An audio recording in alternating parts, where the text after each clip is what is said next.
Hello everyone, Assalamu alaikum. This is Mr. TECHFOX and today I'll guide you on how to change the background wallpaper on your MacBook.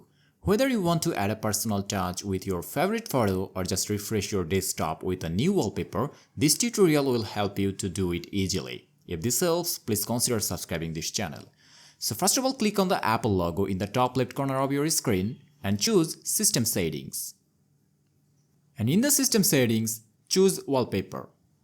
Here, you can choose any color as your wallpaper. On the other hand, you can also choose photos for your wallpaper. For example, if you choose this, it will be set into it. On the other hand, if you want to add a color as your wallpaper, you can choose them from here. And also, if you want to add a photo as your wallpaper, click on it. And you can choose the photo from here and set it as your wallpaper. So that's all about the guide on how to change the background wallpaper on your MacBook.